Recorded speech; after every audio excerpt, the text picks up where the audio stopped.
mystery, history, cryptid creatures, and paranormal activity.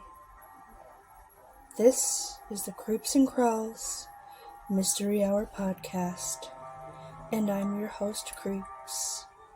Today's topic is on the notorious Lizzie Borden. Many of you may know her story by a little nursery rhyme said to children during their youth, sometimes used as a jump rope poem, and it goes like this.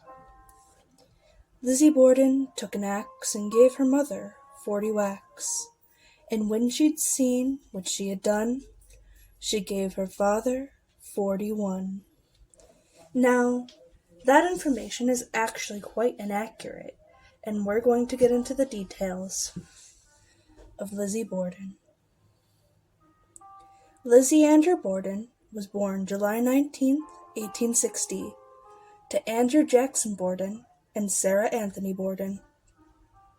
She also had a sister, Emma Lorena Borden, and was later to be raised by a Miss Abby Borden, whom she is later stated to have brutally murdered. Now, Lizzie's mother died in 1863 and had hardly an impact on our dear so-called murderess's life. So, we will not be focusing on her from here on in. Now her father, Andrew, however, had a major impact, and we will go into a little about how he grew up. When he was younger, he was raised in a very modest household, despite his family being descended from a wealthy background, and by his childhood, they were desolate.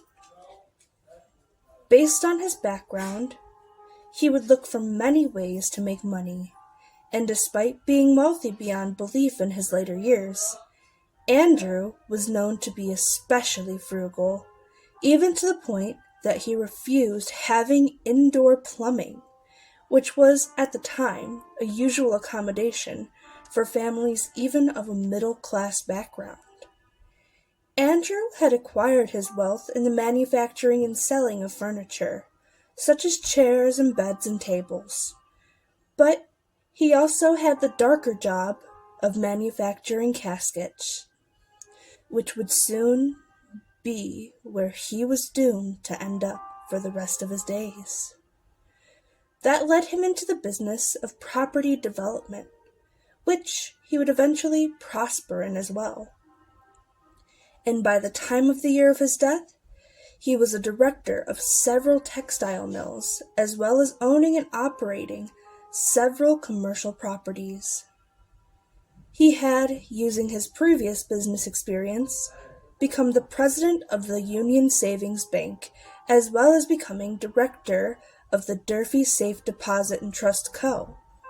At the time of his gruesome death, he was valued at $300,000, and today's money as it stands during the time of this recording, he was worth $9,630,000 by today's standards, being high above the average living wage gap at that time. So, it's safe to say that Lizzie was suspicious of her stepmother, to whom her father married just 3 years after Lizzie's mother Sarah's death. It is said Lizzie believed her stepmother only married Andrew for his wealth. She was always questionable to Abby's goings-on, so far as to call her Mrs. Borden rather than calling her mother. And her maid had testified that Lizzie and Emma went out of their way not to eat with the family, or with her in general. Now, Lizzie and Emma grew up in a relatively religious household and attended a local church. They are both known to be very active in church activities, including teaching Sunday school and being involved in other ways, like the Christian Endeavor Society and the Women's Christian Temperance Union, and finally, the Ladies' Fruit and Flower Mission.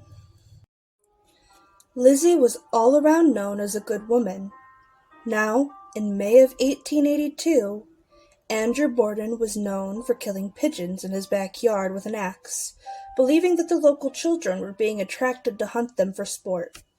Lizzie had recently built a roost area for them, and it was said that she was horrified or upset that her father had been killing them. Though, how upset has been argued by many. It is known, however, that in July, a family argument had broken out and caused both Lizzie and Emma to leave their family home to take vacations, as it has been said.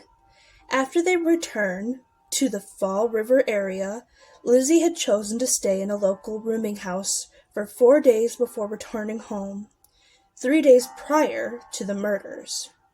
Though it is said the tension in the Borden household had been going on for months prior to the murders, and the sisters leaving, it is said, was mostly because Andrew had given some real estate to Abby's family, and multiple facets of her family tree, including their stepmother's sister, who received a house, and it is said that the sisters demanded their father give them rental properties of their own. And their father obliged to this by gifting them the home they lived in until their mother died for $1, which they sold back to him for $5,000 shortly after. Now, right before the murders, their Uncle John Morse visited and was invited to stay for a few days. John was Sarah's sister, Emma, and Lizzie's mother's brother, to discuss some business with Andrew that led up to speculations that had caused even more added and unnecessary tension to the household. Along with that, for several days, the family had been sick with food poisoning, and it was presumed to have been from some bad mutton they had let sit, but still ate because of Andrew's frugality, which caused tension to be even higher, because Abby feared Andrew had been poisoned because he wasn't very well liked in town despite his high position. On the day of the murder, Andrew, Abby, Lizzie, John, and Bridget, their maid, all participated in breakfast and then went about their respective duties. Andrew and John went to the sitting room and discussed things for an hour. Then John left at 8:48 to buy 2 oxen and visit his niece Emma in Fall River, planning to return back to the Borden house at noon to eat lunch and discuss more with his former brother-in-law. Andrew left around the same time as John for his morning walk, and Abby decided to take care of Lizzie and Emma's chore of cleaning the guest room around 9 a.m. And sometime between then and 10:30, she directly faced her killer and met her fate. On Thursday, August 4th, 1892, Abby and Andrew were found brutally hacked to death in their home, presumably by the axe Andrew used to cut wood and kill pigeons in the yard. Abby was found in her guest room, presumably hit 18 to 19 times, roughly way less than the 40 presumed in the poem, aggressively with an axe, and Andrew was found in the living room, struck 11 times on their lounge chair. The scene was brutal. Abby had to have been directly facing the killer. Abby was struck on the side of her head and was cut just above the ear, causing her to fall to the floor face down.